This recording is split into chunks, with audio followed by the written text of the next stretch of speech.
Dito sa Quezon City, isang patok na tambayan ang dinadayo hindi lang ng foodies, kundi photo enthusiasts din.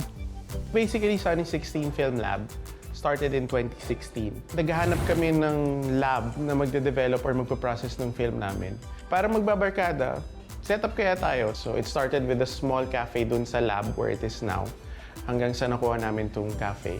From an entrepreneur perspective, syempre, the process is 1 hour developing, di ba? So habang naghihintay ka, kape ka muna. Ayon pa kay Sir Nico, kahit digital na tayo ngayon, unti-unti raw nagkakaroon ng interes ang bagong henerasyon sa traditional photography. And majority of our clientele are actually the younger generation, which is very surprising. Kasi in the world of puro social media, puro digital, puro AI, lahat tayo naghahanap ng something na totoo, something that's very authentic. At sa katulad ni Hailey na isang Gen Z, hindi niya pinalampas ang pagkakataon na malaman kung paano dinedevelop ang mga larawan sa isang darkroom. Sir Nico, ano po ba yung darkroom and para saan po siya? Okay, so part ng analog photography or film photography for that matter is we have the darkroom. Unang-una dito natin dinedevelop yung film para maging negative siya. Although ito, na-process na natin sa baba because yun nga, primarily sa Sunny16 tayo nagde-develop ng film. Okay. So ngayon, what we're gonna do is basically make first parang contact sheet. Once we have the contact sheet, makikita na natin, okay, ito yung gusto ko. Maganda. Okay. So napili na natin siya kanina, so kukunin lang natin to.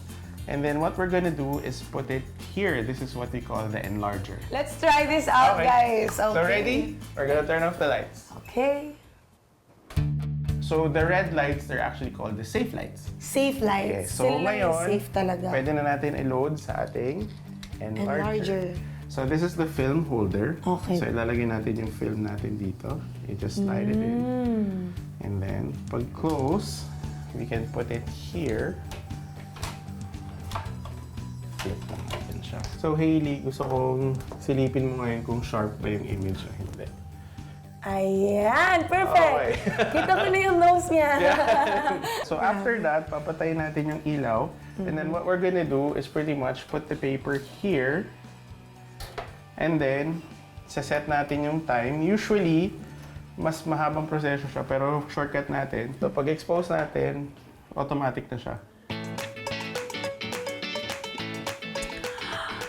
So once na-expose na natin siya, 7 seconds na, we're gonna get the paper. And then, we're gonna go here.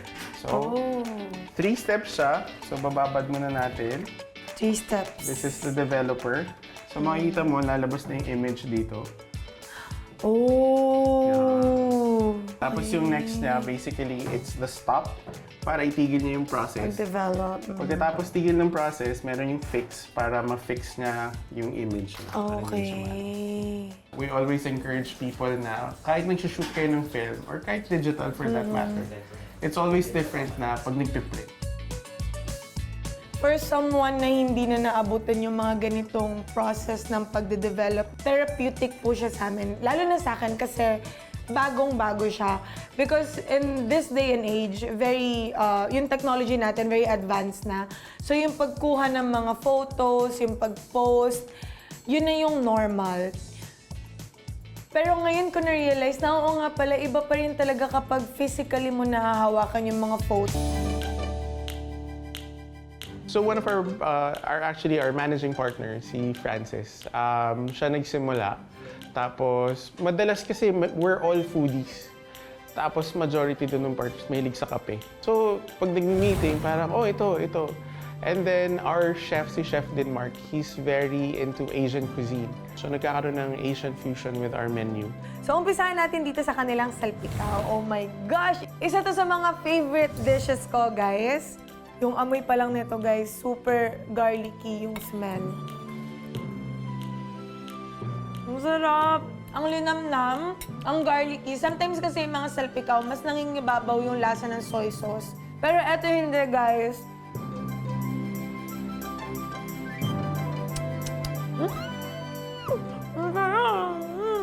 Ito yung brown butter latte.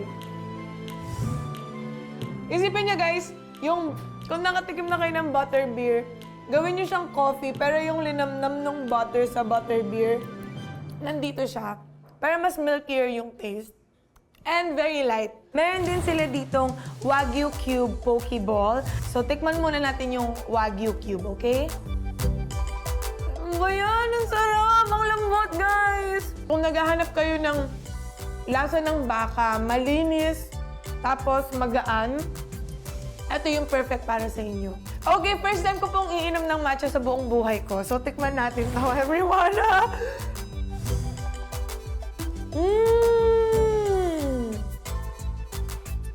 Oh, ganun pala yung lasa ng matcha. Actually, I think this is the perfect way to introduce matcha sa akin because hindi ganun katapang. Okay guys, try naman natin yung kanilang all-day breakfast. Ito talaga yung pumukaw ng pansin ko kanina guys kasi yung pancake nila, it's perfectly made. Bilog na bilog. Very moist. Hindi siya drying. Kasi maraming pancake na kapag kinain mo siya, nakakatuyo siya ng lalamunan. Yung kanila hindi ganun guys. Hindi siya ganun katamis. Now, isabay natin siya sa bacon kasi ako, as a Kapampangan girl, love na love kong pinagsasama ang maalat at matamis. Try natin yung flat white nila. Masarap siya kahit na very matapang siya. Yung mga kinakain ko naman ngayon are actually perfect for people na vegan.